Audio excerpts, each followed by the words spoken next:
Hello, algebra students. Welcome back to algebra, and this is solving quadratic equations using the square root method.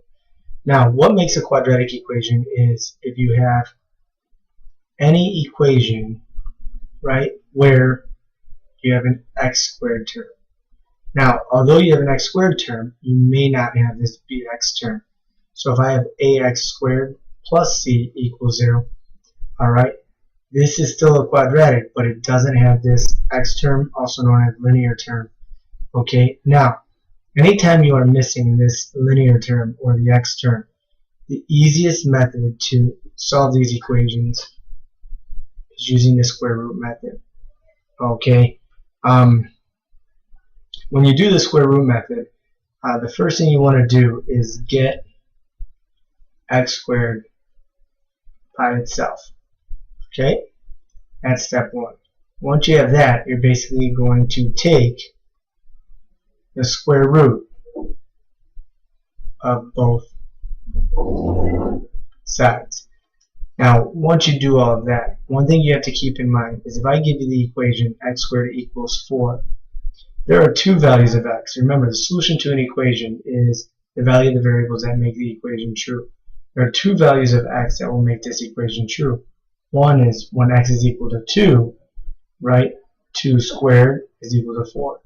And when x is equal to negative 2 squared is also equal to 4. So what you have to keep in mind is when you take the square root of both sides, remember, the x is going to equal the positive and negative square root of that number. And that's where our two solutions come from. So let's look at some examples here. Example 1. There's no bx term here, so what I do is I get x squared by itself. That is already done. The inverse operation of the exponent 2 is to take the square root of both sides. Now when I take the square root of both sides, right, I end up getting x equals, the square root of 16 is 4, but what you got to remember is it could be positive 4 or negative 4.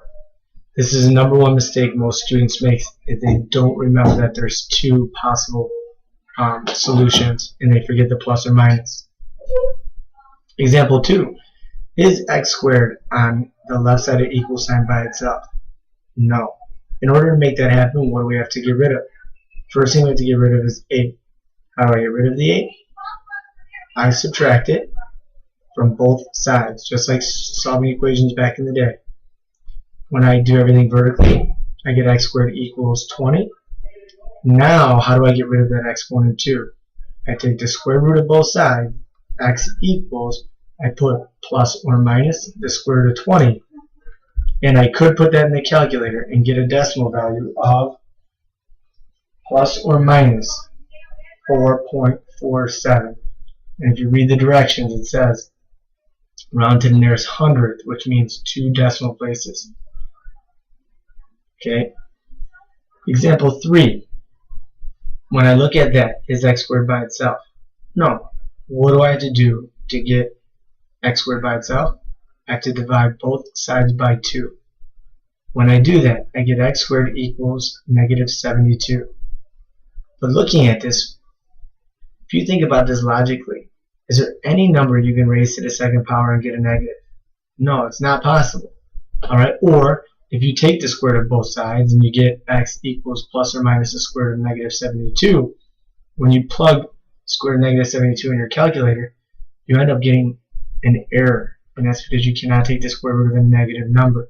So what we say here, you have to take the square root of a negative, you end up getting, there's no solution to that equation. Alright, meaning there's no value of x that you can plug it in and get a true statement.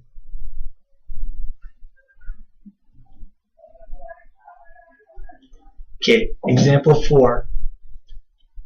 If you look at x squared, my goal is to get this by itself, right? Which means I have to get rid of two things. I have to get rid of the 2 and the 10. Remember, we always undo addition or subtraction first. So what is linked to this x squared term by addition or subtraction? The 2. How do I get rid of it? I subtract it from both sides. When I do that, I'm left with 10x squared. 2's eliminate, equals 292 minus 2 is 290. And now I gotta get rid of the 10. 10 is linked to x squared by multiplication. How do I undo multiplication? I divide both sides by 10. And what I end up with is x squared equals 290 divided by 10 is 29. Now that I got x squared by itself, problem's easy. Inverse operation is square root both sides. X equals plus or minus the square root of 29. And if we take the square root of that, we get a decimal answer of plus or minus 5.39 when we round to the nearest hundredth.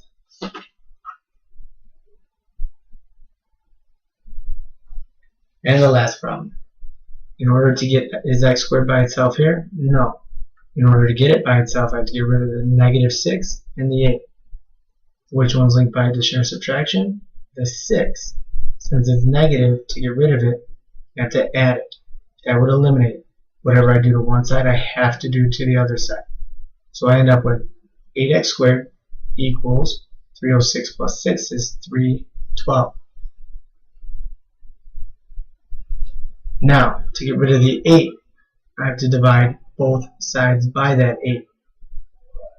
And I end up with x squared equals 39.